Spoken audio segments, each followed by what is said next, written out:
നല്ല ഹാപ്പി ആയിട്ടാണല്ലോ പിടിച്ച് തണുത്തിരിക്കുന്നേ. രാവിലെ വന്നപ്പോ നല്ല മഴയായിരുന്നു അല്ലേ? മഴയത്ത് വന്നപ്പോ കുറെ പേർക്ക് നനഞ്ഞിട്ടുണ്ട്. ഇപ്പിടി തണുക്കുന്നുണ്ടോ കുറെ പേർക്കൊക്കെ? ടീച്ചറും വന്ന വഴിക്ക് നനയൊക്കെ ചെയ്തു. ടീച്ചറും കുറെയൊക്കെ നനഞ്ഞിട്ട് തന്നെയാട്ടോ ഇരിക്കുന്നേ അല്ലേ? അപ്പം നമ്മളിപ്പോ നല്ല തണുത്ത് വിറച്ച് നമ്മളിങ്ങനെ കെട്ടിപ്പിടിച്ചിരിക്കുകയാണ് ഇരിക്കുന്നേ. ഒരു 2 മാസം മുമ്പ് നമ്മുടെ അവസ്ഥ എന്തായിരുന്നു? ഭയങ്കര ചൂടായിരുന്നു അല്ലേ? നമ്മള് കാറ്റ് കിട്ടാനും അല്ലെങ്കിൽ നമുക്ക് ഇച്ചിരി തണുപ്പൊക്കെ വേണ്ടി നമ്മൾ കൊതിച്ചായിരുന്നു അല്ലേ? ആ അവസ്ഥയിലായിരുന്നു നമ്മള് 2 മാസം മുമ്പൊക്കെ കടന്നു പോയിക്കോളെ. ആ സമയത്തൊക്കെ പത്രവാർത്തകളൊക്കെ നിങ്ങൾ കണ്ടിട്ടുണ്ടാവും അല്ലേ? ഓരോ സ്ഥലത്തും താപനിലയൊക്കെ വളരെ കൂടുതലാണെന്നൊക്കെ പറഞ്ഞിട്ട് അല്ലേ? ഇപ്പൊ നമ്മുടെ കേരളത്തിൽ തന്നെ നോക്കിയിട്ടുണ്ടെങ്കിൽ തിരുവനന്തപുരത്ത് ഒരു താപനിലയായിരിക്കും, കൊച്ചിയിൽ വേറൊരു താപനിലയായിരിക്കും. അങ്ങനെയൊക്കെ നമ്മള് താപനിലയിൽ വ്യത്യാസം കണ്ടിരുന്നു. എന്താ ഈ താപനില? നമ്മൾ കഴിഞ്ഞ ക്ലാസ് പഠിച്ചായിരുന്നു. താപനില എന്താ? അന്തരീക്ഷത്തിന്റെ താപത്തിന്റെ തീവ്രതയാണ് നമ്മള് താപനിലയായിട്ട് കണക്കാക്കുന്നത് അല്ലേ? ടീച്ചർ ഇവിടെ കുറച്ച് ചിത്രങ്ങൾ നിങ്ങൾക്ക് കാണിച്ചു തരാം. എല്ലാവരും ആ ചിത്രങ്ങള് സൂക്ഷ്മമായിട്ട് നിരീക്ഷിക്കണം. അതിനകത്ത് 2 ഭൂപടങ്ങളും ഉണ്ട്. അപ്പൊ അതിൽ നിന്ന് നിങ്ങൾക്ക് എന്താണ് മനസ്സിലായെന്ന് ടീച്ചർ ചോദ്യം ചോദിക്കും. ഇവിടെയൊക്കെ എന്താ നമ്മൾ കാണുന്നേ? ഓരോ ചിത്രങ്ങൾ സൂക്ഷ്മമായി നോക്കണേ. അന്തരീക്ഷ താപത്തിന്റെ തീവ്രത കൂടുന്നു, കേരളം ചുട്ടുപൊള്ളുന്നു. ഭൂപടം കാണിച്ചതാ. ഈ ഭൂപടം ഒന്ന് നോക്കിക്കേ. ഇത് നമ്മുടെ കേരളമാണ് അല്ലെ? കേരളത്തിന്റെ ഭൂപടമാണ്. കേരളത്തിൽ തന്നെ പ്രധാനപ്പെട്ട കുറച്ച് ജില്ലകൾ നമ്മൾ എടുത്തു പറഞ്ഞിട്ടുണ്ട്. ഏതൊക്കെയാ ആ ജില്ലകള്? ഉറക്കെ പറഞ്ഞേ. കാസർഗോഡ്, കോഴിക്കോട്, കണ്ണൂര്, കൊച്ചി, തിരുവനന്തപുരം തുടങ്ങിയ കുറച്ച്, പാലക്കാട്, അങ്ങനെയുള്ള കുറച്ച് പ്രധാനപ്പെട്ട കുറച്ച് ജില്ലകളെ മാത്രമാണ് നമ്മൾ പറഞ്ഞിട്ടുള്ളൂ. അതൊക്കെ പോട്ടെ, കേരളത്തിൽ എത്ര ജില്ലകളുണ്ട്? 14 ജില്ലകളുണ്ട്. എല്ലാവരും മിടുക്കരാണല്ലോ. എല്ലാവർക്കും നന്നായിട്ട് ഉത്തരവൊക്കെ അറിയാമല്ലോ. അതെ, നമുക്ക് നോക്കാം. ഇവിടെ നമ്മൾ വ്യത്യസ്ത തരത്തിലുള്ള താപനിലകൾ നമ്മളിവിടെ കാണുന്നുണ്ട് അല്ലെ? ഇവിടെ കാണിച്ചിരിക്കുന്നത് പോലെ പാലക്കാട് താപനിലയാണ് കാണിച്ചിരിക്കുന്നത്. അതുപോലെ തന്നെ ഈ പറയുന്ന കൊച്ചിയിലും തിരുവനന്തപുരത്തും ഒക്കെ താപനിലയുടെ ഡിഫറൻസ് ഉണ്ട് അല്ലെ? 36 ഡിഗ്രി സെൽഷ്യസ് കാണുന്നുണ്ട്, 37 ഡിഗ്രി കാണുന്നുണ്ട്, 28 ഡിഗ്രി സെൽഷ്യസ് ഉണ്ട്, അങ്ങനെയൊക്കെ കാണുന്നുണ്ട്. ഇനി ടീച്ചർ വേറൊരു ഭൂപടം കാണിച്ചു തരാം. ഇവിടെ നോക്കിക്കേ. ഇവിടെ 2 സ്ഥലത്തെയാണ് പറഞ്ഞിട്ടുള്ളൂ അല്ലെ? ഒന്ന് കൊച്ചിയിലും രണ്ടാമത് തിരുവനന്തപുരത്തെയും താപനിലകളാണ് പറഞ്ഞിരിക്കുന്നത്. ഇവിടെ താപനില കാണിച്ചപ്പോൾ നിങ്ങളൊരു കാര്യം പ്രത്യേകം ശ്രദ്ധിച്ചോ. ആദ്യത്തെ ഭൂപടത്തിൽ നമ്മൾ ഒരു താപനില മാത്രമേ കാണിച്ചിട്ടുണ്ടായിരുന്നുള്ളൂ. ഒരു സ്ഥലത്ത് ഒരു ദിവസത്തെ ഒരു താപനില മാത്രമേ കാണിച്ചിട്ടുണ്ടായിരുന്നുള്ളൂ. പക്ഷെ ഇവിടെ എങ്ങനെയാണ്? കൂടിയ താപനിലയും കുറഞ്ഞ താപനിലയും കാണിച്ചിട്ടുണ്ട് അല്ലെ? കൊച്ചിയിൽ കൂടിയ താപനില എത്രയാണ്? 28 ഡിഗ്രി സെൽഷ്യസും കുറഞ്ഞ താപനില എത്രയാണ്? 26 ഡിഗ്രി സെൽഷ്യസും. അതുപോലെ തന്നെ തിരുവനന്തപുരത്തും കൂടിയ താപനിലയുമുണ്ട്, കുറഞ്ഞ താപനിലയുമുണ്ട്. അപ്പൊ ഇതിൽ നിന്ന് നമുക്ക് എന്താ മനസ്സിലാവുന്നേ? ഇതിൽ നിന്ന് നിങ്ങൾക്ക് എന്താ മനസ്സിലായേ? ഒന്ന് ആലോചിച്ച് നോക്കിക്കേ. എന്നിട്ട് പറയാൻ പറ്റുമോ എന്ന് നോക്കിക്കേ. ടീച്ചർ കുറച്ച് ക്ലൂസ് ഒക്കെ തരാം. ഒന്നാമതായിട്ട് ഇവിടെ ചിത്രത്തിൽ എല്ലായിടത്തും താപനില ഒരുപോലെയാണോ? അല്ല അല്ലേ? താപനിലയില് വ്യത്യാസമുണ്ട്. ഇനി ഒരു സമയം അനുഭവപ്പെടുന്ന എല്ലാ സ്ഥലത്തും ഒരേ താപനിലയാണോ കാണപ്പെടുന്നത്? അതുമല്ല അല്ലെ? അതുപോലെ തന്നെ മറ്റൊരു കാര്യമുണ്ട്. ഒരു സമയത്ത് തന്നെ കൂടിയ താപനില, അതായത് ഒരു ദിവസത്തിൽ തന്നെ കൂടിയ താപനിലയും കാണപ്പെടുന്നുണ്ട്, അതുപോലെ തന്നെ കുറഞ്ഞ താപനിലയും കണ്ടെത്തുന്നുണ്ട്. അപ്പൊ നമ്മൾ ഇത്രയും നിഗമനത്തിൽ എത്തിച്ചേർന്നു. അതിൽ നിന്ന് നമുക്ക് എന്ത് കാര്യം മനസ്സിലായി? നമുക്ക് താപനില അളക്കാൻ പറ്റുമെന്ന് മനസ്സിലായി. ഇങ്ങനെയായിരിക്കും അന്തരീക്ഷത്തിൽ അപ്പൊ താപനില അളക്കുന്നത്? തീർച്ചയായും ഒരു ഉപകരണം ഉണ്ട് അല്ലേ? തെർമോമീറ്റർ തന്നെ. അത് തന്നെ തെർമോമീറ്റർ. അപ്പൊ നമ്മൾ ഇന്ന് പഠിക്കാൻ പോകുന്നതും ഈ അന്തരീക്ഷ താപനില എങ്ങനെയാണ് അളക്കുന്നത്, അല്ലെങ്കിൽ അന്തരീക്ഷ താപനില അളക്കുന്ന ഉപകരണം എന്താണ്, വ്യത്യസ്ത രീതിയിൽ താപനിലകൾ അളന്നിട്ട് അതുകൊണ്ട് എന്തൊക്കെ പ്രയോജനങ്ങളുണ്ട്, അതിൽ നിന്നും മറ്റെന്തൊക്കെ കാര്യങ്ങൾ നമുക്ക് കണ്ടുപിടിക്കാൻ പറ്റും തുടങ്ങിയ കാര്യങ്ങളാണ് നമ്മൾ ഇന്നത്തെ ക്ലാസ്സിൽ പഠിക്കാൻ പോകുന്നത്. എല്ലാവർക്കും മനസ്സിലായോ? വളരെ ഇൻട്രസ്റ്റിംഗ് അല്ലേ നമ്മളിന്ന് പഠിക്കാൻ പോകുന്നത്? അതെ, മാക്സിമം മിനിമം തെർമോമീറ്റർ.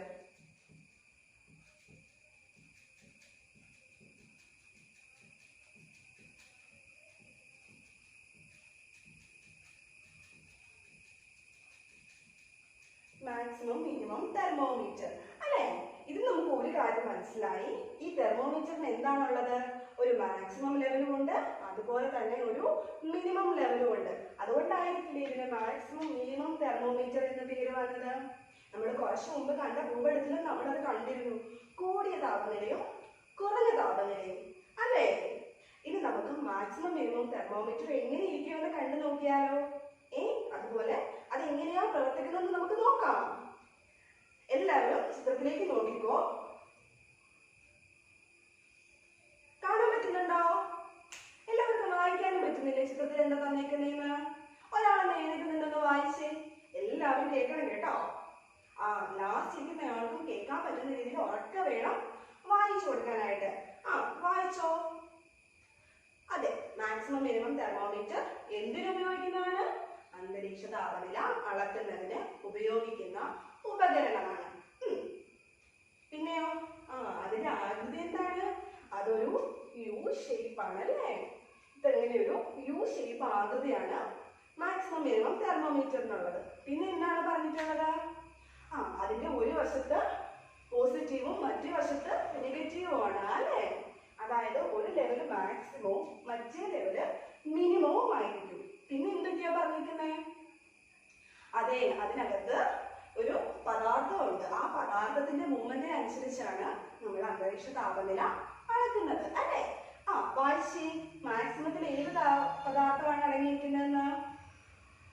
അതെ, അവിടെ മാക്സിമം കാണിച്ചിരിക്കുന്നിടത്ത് അടങ്ങിയിരിക്കുന്ന ദ്രാവകം മെർക്കുറിയാണ്. ഈ ഭാഗത്ത് അടങ്ങിയിരിക്കുന്നത് മെർക്കുറി. എല്ലാവരും ശ്രദ്ധിച്ച് പഠിച്ചോണം. മാക്സിമം കാണിക്കുന്നതിനായിട്ട് വെച്ചിരിക്കുന്ന ദ്രാവകമാണ് മെർക്കുറി. ഇനി മിനിമം താപനില കാണിക്കാൻ ഉപയോഗിച്ചിരിക്കുന്ന സ്ഥലത്തോ? ആൽക്കഹോൾ.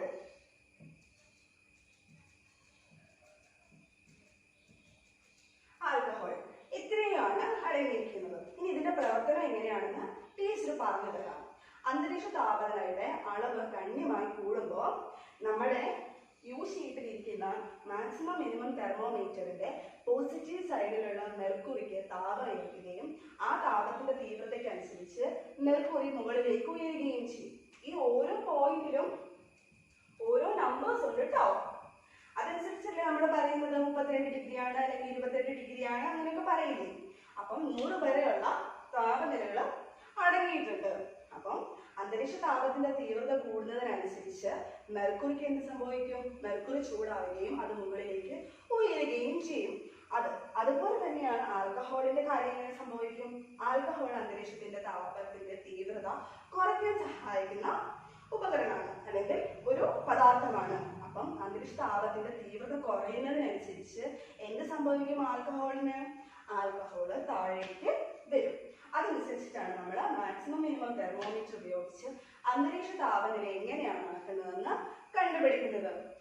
ചിത്രത്തിൽ നിന്ന് നിങ്ങൾക്ക് വ്യക്തമായി മനസ്സിലായോ എന്താണ് അന്തരീക്ഷം താപനില അളക്കുന്ന മാക്സിമം മിനിമം തെർമോമീറ്റർ എന്നും അവ എങ്ങനെയാണ് പ്രവർത്തിക്കുന്നതെന്നും അതിലടങ്ങിയിരിക്കുന്ന രാസപദാർത്ഥങ്ങൾ ഏതൊക്കെയാണെന്നും വ്യക്തമായി മനസ്സിലായല്ലോ?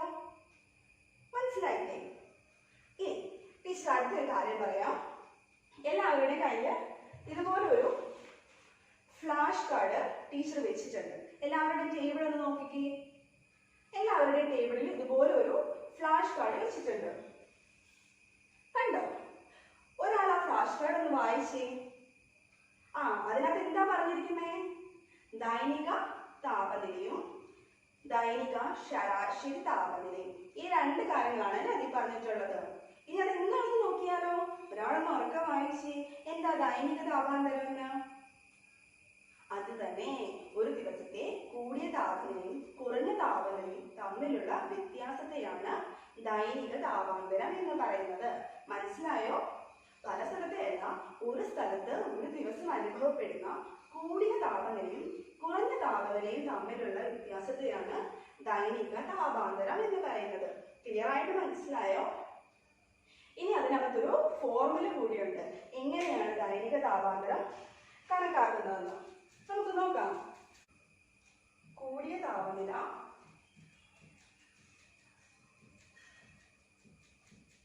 മൈനസ് കുറഞ്ഞ താപനില. ദൈനിക താപാന്തരം കണക്കാക്കുന്നത് ഒരു ദിവസത്തെ കൂടിയ താപനില മൈനസ് കുറഞ്ഞ താപനില. നമ്മൾ ആദ്യത്തെ ചിത്രത്തിൽ കണ്ടായിരുന്നു, ഭൂപടത്തിൽ നമ്മൾ കണ്ടില്ലേ? തിരുവനന്തപുരം തിരുവനന്തപുരത്തെയും കൊച്ചിയിലെയും കൂടിയ താപനിലയും കുറഞ്ഞ താപനിലയും അത് വെച്ചിട്ട് നമുക്ക് കൊച്ചിയിലെ താപനില എങ്ങനെയാണെന്നൊന്ന് കണ്ടു നോക്കാം. പറഞ്ഞേ, കൊച്ചിയിലെ കൂടിയ താപനില എത്രയായിരുന്നു? അതെ, 32 ഡിഗ്രി സെൽഷ്യസ്. കുറഞ്ഞ താപനില എത്രയായിരുന്നു? 26 ഡിഗ്രി സെൽഷ്യസ്. അല്ലേ? അപ്പൊ നമ്മളിത് എങ്ങനെ കണ്ടുപിടിക്കും? 32 നിന്നും 26 കുറച്ചാ പോരെ? എത്രയാ ആൻസർ? അതെ, 6. അപ്പൊ കൊച്ചിയിലെ ദൈനിക താപാന്തരം എത്രയാണ്? 6 ആണ്. അല്ലേ? ഇനി എന്താണ് ദൈനിക താപാന്തരം എന്ന് വ്യക്തമായിട്ട് മനസ്സിലായോ? ഇനി നമുക്ക് അടുത്തത് നോക്കാം. അടുത്തയാളൊന്ന് വായിച്ചേ. ദൈനിക ശരാശരി താപനില. സാധാരണ നമ്മൾ ശരാശരി കണക്കാക്കുന്നത് എങ്ങനെയാ? മൊത്തം എത്രയാണെന്നുള്ളത് ടോട്ടൽ ഡിവൈഡ് ബൈ 2 ചെയ്തിട്ടുണ്ടെങ്കിൽ നമുക്ക് ശരാശരി കിട്ടും. അല്ലേ? ഇവിടെയും നമ്മൾ താപനിലയുടെ ശരാശരി കണക്കാക്കുന്നതിനെയാണ് ദൈനിക ശരാശരി താപനില എന്ന് പറയുന്നത്. വ്യക്തമായി മനസ്സിലായോ? ഇനി ദൈനിക ശരാശരി താപനില കണ്ടുപിടിക്കുന്നത് എങ്ങനെയാണെന്ന് നോക്കാം.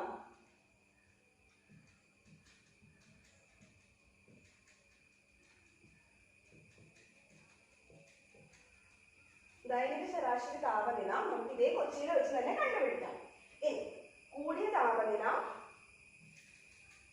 പ്ലസ് കുറഞ്ഞ താപനില ഡിവൈഡഡ് ബൈ 2 ചെയ്തിട്ടുണ്ടെങ്കിൽ നമുക്ക് ദൈനിക ശരാശരി താപനില കണ്ടുപിടിക്കാൻ പറ്റും. നമുക്ക് ചെയ്ത് നോക്കാം. കൊച്ചിയിലെ കൂടിയ താപനില എത്രയായിരുന്നു? 32 ഡിഗ്രി സെൽഷ്യസ്. കുറഞ്ഞ താപനിലയോ? 26 ഡിഗ്രി സെൽഷ്യസ്. ഡിവൈഡഡ് ബൈ 2 എത്രയാ? 32 26. അതെ, 58. 58 ഡിവൈഡഡ് ബൈ 2 എത്ര കിട്ടും? ഒന്ന് കണക്കൂട്ടി നോക്കിക്കേ. അവിടെ ഉത്തരം പറഞ്ഞല്ലേ, 29. അപ്പൊ നമ്മള് കൊച്ചിയിലെ ദൈനിക താപനിലയും ദൈനിക ശരാശരി താപനിലയും നമ്മള് കണ്ടുപിടിച്ചു. അല്ലെ? എന്തുകൊണ്ടാണ് ഇത് കണ്ടുപിടിക്കാൻ പറ്റിയത്? നമ്മള് മാക്സിമം മിനിമം തെർമോമീറ്ററിന്റെ സഹായത്തോടെ അന്തരീക്ഷ താപനില കണ്ടുപിടിക്കുകയും അതിൽ തന്നെ കൂടിയ താപനില എത്രയാണെന്നും കുറഞ്ഞ താപനില എത്രയാണെന്നും നമ്മൾ കണ്ടുപിടിച്ചു. അല്ലെ? അതൊക്കെ നമ്മൾ എന്തിന്റെ സഹായത്തോടെയോ? അതെ, അന്തരീക്ഷ താപനില അളക്കാൻ ഉപയോഗിക്കുന്ന ഉപകരണത്തിന്റെ സഹായത്തോടെ. അതിനുശേഷം നമ്മൾ ഒരു ദിവസത്തെ ദൈനിക താപാന്തരം എത്രയാണെന്നും ഒരു ദിവസത്തെ ദൈനിക ശരാശരി താപനില എത്രയാണെന്നും നമ്മൾ കണ്ടു. അല്ലെ? ഇനി അതേ ഭൂപടത്തിൽ തന്നെ എല്ലാവരും ഭൂപടം നോക്കിക്കേ. അതേ ഭൂപടത്തിൽ തന്നെ നമ്മൾ തിരുവനന്തപുരത്തെ താപനിലയും തന്നിരുന്നു. അല്ലേ? എല്ലാവരുടെ കയ്യില് ടീച്ചർ ഇതുപോലെ ഒരു ആക്ടിവിറ്റി കാർഡ്. ഇപ്പൊ ടീച്ചറിന്റെ കയ്യിൽ 2 എണ്ണം ഉണ്ട്. നിങ്ങളുടെയൊക്കെ ടേബിളിൽ ഇതുപോലൊരു ആക്ടിവിറ്റി കാർഡ് ടീച്ചർ വെച്ചിട്ടുണ്ട്. കണ്ടോ എല്ലാവരും? ആരുടെ കയ്യിൽ ആക്ടിവിറ്റി കാർഡ് കിട്ടിയോ? തേങ്ങാത്ത ആരെങ്കിലും ഉണ്ടോ? എല്ലാവർക്കും കിട്ടിയല്ലേ? ഇനി ആ ആക്ടിവിറ്റി കാർഡില് തിരുവനന്തപുരത്തെ ദൈനിക താപാന്തരവും ദൈനിക ശരാശരി താപനിലയും എല്ലാവരും ഒന്ന് കണ്ടുപിടിച്ചേ. എങ്ങനെയാ ദൈനിക താപാന്തരവും ദൈനിക ശരാശരി താപനിലയും കണ്ടുപിടിക്കുന്നതെന്ന് നമ്മൾ പഠിച്ചു. കൊച്ചിയിൽ നമ്മൾ കണ്ടുപിടിക്കുകയും ചെയ്തു. അതുപോലെ തിരുവനന്തപുരത്തെ എല്ലാവരും ഒന്ന് കണ്ടുപിടിച്ചേ. നോക്കട്ടെ എല്ലാവർക്കും മനസ്സിലായോ എന്ന്. ആരും ആരും സഹായിക്കൊന്നും വേണ്ട, വളരെ നിസ്സാരമല്ലേ ഇത്. എല്ലാവരും ഒന്ന് ചെയ്ത് നോക്കിക്കേ.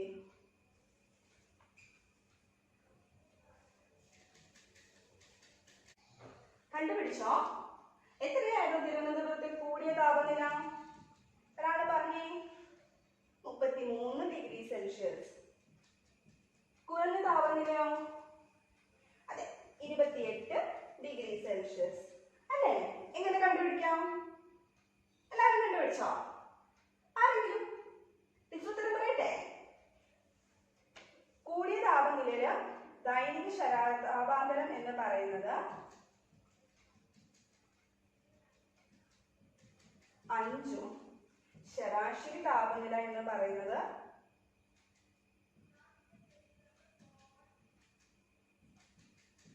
എന്ന് പറഞ്ഞ എത്രയാ കിട്ടിയത്?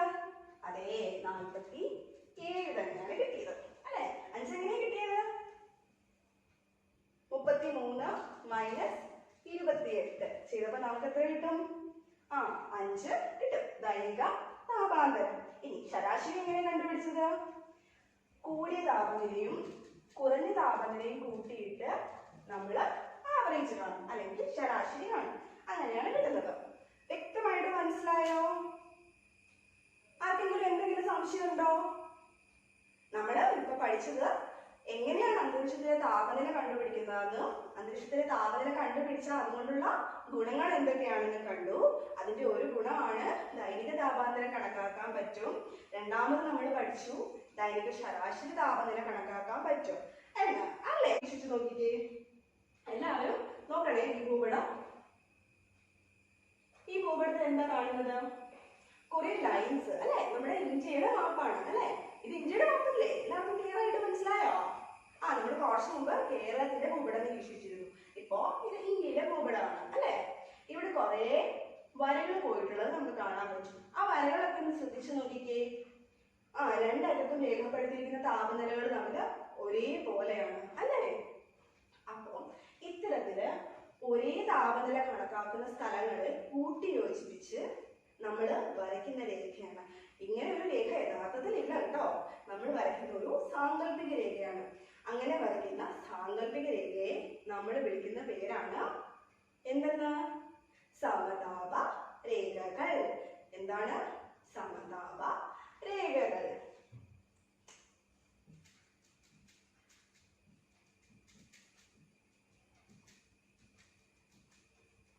ഒരേ ടെമ്പറേച്ചറിലുള്ള പ്രദേശങ്ങളെ ചേർത്ത് വരയ്ക്കുന്ന രേഖകൾക്ക് പറയുന്നതാണ് സമതാപ രേഖകൾ. ഇനി അടുത്ത ഒരു ഭൂപടം നോക്കിക്കേ. ഇത് നമ്മുടെ ഒരു ഭൂപടത്തിന്റെ ഒരു ഭാഗം മാത്രമേ എടുത്തിട്ടുള്ളൂ, ഭൂപടം മുഴുവനായിട്ടില്ല. അവിടെ എന്താ കാണാൻ കഴിയുന്നേ? അതെ, കുറെ താപനിലകൾ കാണാം. പക്ഷെ അതിന് നടുക്കോടെ എല്ലാം ഓരോ ലൈൻസും പോയിരിക്കുന്ന കാണാം. ആ നടുക്കോടെ പോയിരിക്കുന്ന ലൈൻസ് ഏതായിരിക്കും?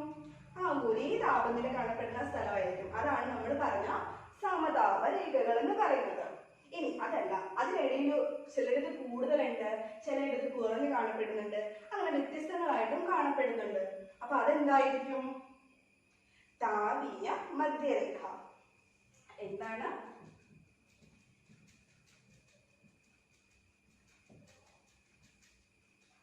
താപീയ മധ്യരേഖ എന്ന് വെച്ചാൽ എന്താണ്?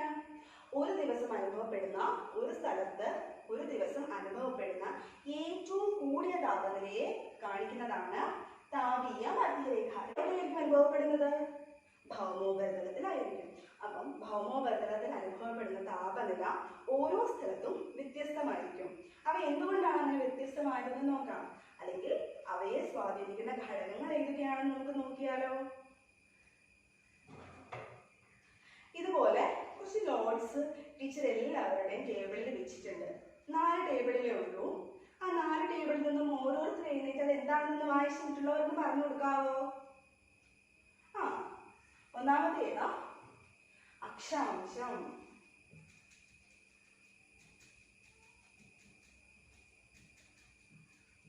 രണ്ടാമത്തതോ? അതെ, ഉയരം. അടുത്തത് എന്താണ്? സമുദ്ര സാമീപ്യം.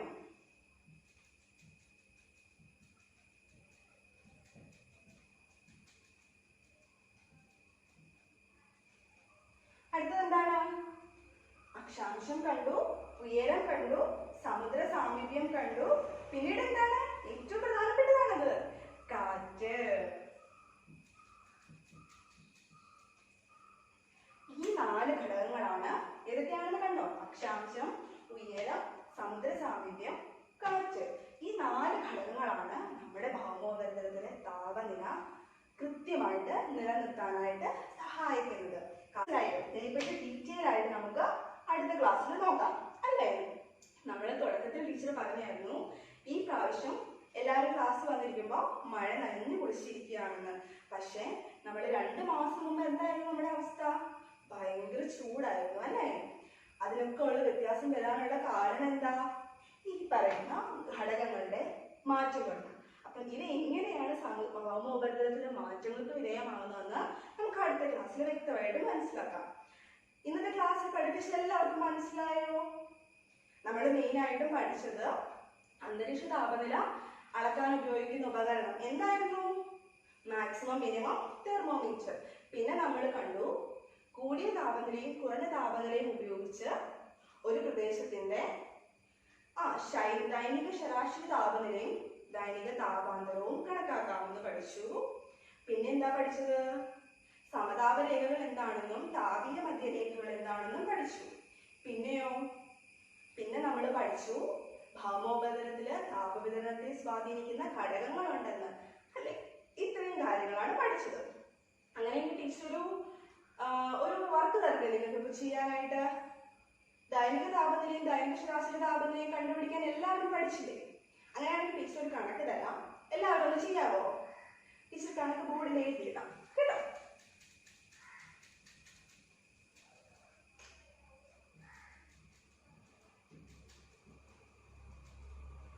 ഒരു സ്ഥലത്തെ താപനില, കൂടിയ താപനില 36 ഡിഗ്രിയും കുറഞ്ഞ താപനില 33 ഡിഗ്രി സെൽഷ്യസുമാണ്. രണ്ടാമതായിട്ട് 33 ഡിഗ്രി സെൽഷ്യസ് കൂടിയതും 26 ഡിഗ്രി സെൽഷ്യസ് കുറഞ്ഞ താപനിലയായിട്ട്. മൂന്നാമത്തെ സ്ഥലത്ത് 28 ഡിഗ്രി സെൽഷ്യസ് കൂടുതലും കുറഞ്ഞ താപനില 22 ഡിഗ്രി സെൽഷ്യസും. ഇതൊന്ന് വെച്ചിട്ട് ഈ 3 കണക്കുകളൊന്ന് വേഗം ചെയ്തേ. എങ്ങനെയാ സമതാപരേഖ പോട്ടെ ദൈനിക താപനിലയും ദൈനിക ശരാശരി താപനിലയും കണ്ടുപിടിക്കുന്നതെന്ന് വേഗം ഒന്ന് ചെയ്തേ. പെട്ടെന്ന് കണ്ടുപിടിക്കാം. ഓരോ ബെഞ്ചിലെ ഉത്തരങ്ങളൊന്ന് പറഞ്ഞേ. ആദ്യത്തേതിലെ ദൈനിക താപനില എത്രയാണ്? താപാന്തരം 3 ആണ്. ശരാശരി എത്രയാ? അതെ, 34.5%. ഇനി രണ്ടാമത്തതിന്റെ ഒന്ന് പറഞ്ഞേ, അടുത്ത ബെഞ്ചെന്ന് പറഞ്ഞേ. എത്രയാണ് ദൈനിക താപാന്തരം? അതെ, 7 ആണ്. ഇനി ശരാശരിയോ? 29.5 ആണ്. എല്ലാവരും മിടുക്കരാണല്ലോ. ടീച്ചർ ചെയ്ത് നോക്കണോ? എല്ലാവർക്കും തന്നെയല്ലേ ഉത്തരം കിട്ടിയത്? അപ്പൊ ഇത് ശരിയാണ്, എല്ലാവർക്കും അറിയാലേ. അപ്പൊ ഇനി ഏറ്റവും ലാസ്റ്റത്തേത് താപാന്തരം എത്രയാണ്? 6 ആണ്. ശരാശരി എത്രയാണ്? 25 ആണ്. എല്ലാവർക്കും മനസ്സിലായല്ലോ? എല്ലാവരും നല്ല മിടുക്കരാട്ടോ. എല്ലാവരും നല്ല ഭംഗിയായിട്ട് ഉത്തരങ്ങളൊക്കെ ചെയ്തു. എല്ലാവർക്കും ഒരേ ഉത്തരങ്ങളല്ലേ കിട്ടിയത്? അപ്പൊ ഇന്ന് പഠിപ്പിച്ച കാര്യങ്ങളൊക്കെ എല്ലാവരും നന്നായിട്ട് മനസ്സിലാക്കിയത് ടീച്ചർക്ക് മനസ്സിലായി. അപ്പൊ ടീച്ചർ ആക്ടിവിറ്റി ചെയ്യാം തരാം, അത് നിങ്ങൾ എല്ലാ ദിവസവും ചെയ്യണം കേട്ടോ. നമ്മുടെ ലാബില് മാക്സിമം മിനിമം തെർമോമീറ്റർ ഉണ്ട്. അതെടുത്ത് വെച്ചിട്ട് എല്ലാ ദിവസവും നമ്മൾ താപനില കണ്ടുപിടിക്കണം. എന്നിട്ട് നമ്മൾ എവിടെ എഴുതണം? നമ്മുടെ ക്ലാസ്സിലെ നോട്ടീസ് ബോർഡിൽ എല്ലാ ദിവസവും ചെയ്തു വെക്കണം.